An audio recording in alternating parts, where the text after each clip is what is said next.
The situation with China is very, very interesting. And I would say kind of we're more constructive in terms of what's going on in China.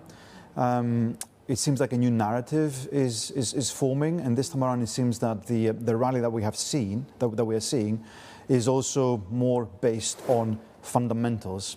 And that's a positive thing. And if I think of what we've been doing on our end, the past 1 year we've been quite disciplined with our China equity exposure. Whenever there's very negative sentiment, we've been buying the weakness. And then when the market sort of gets very excited, we've been selling the rally. We did that January a year ago. We did that sort of back in September, October.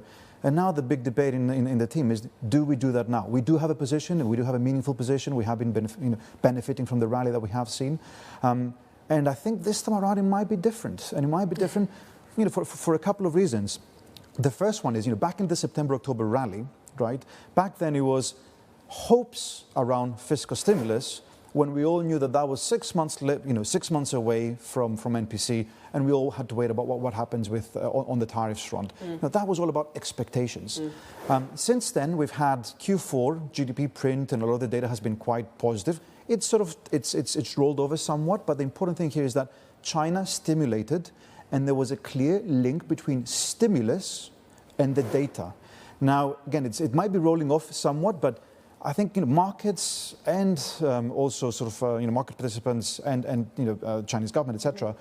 It's important to see that stimulus had an impact back then. So there is a clear linkage, because there were a lot of market participants that would have even challenged that linkage. We've seen that linkage; it has been strong. We need more of that. That's one thing. The second thing is tariffs. It hasn't been so bad so far. It might get worse, but it hasn't been so bad so far. And third one is the whole sort of AI in China.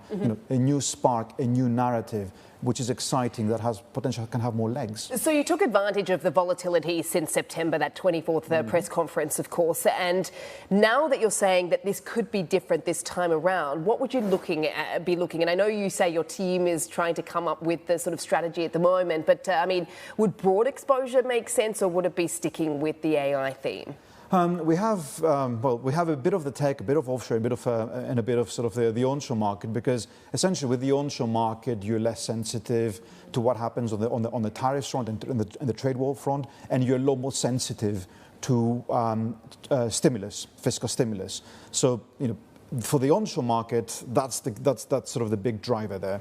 But for the offshore market, first of all, we have seen a bit of volatility in US rates, and we know that the offshore market tends to be a lot more volatile to what, with regards to sort of US rates. But at the same time, that seems to be over-eclipsed by the fundamentals, by the AI, and the possibility of what this means for earnings, what this means for margins, what this means for revenue streams, new revenue streams, productivity. So, that's an exciting story that we didn't have a few months back. But, while AI is exciting and creates new legs for this rally in China, we still think that fiscal stimulus is really that's going to be the game changer. That's going to be the game changer that sort of prolongs the rally, that makes it more sustainable.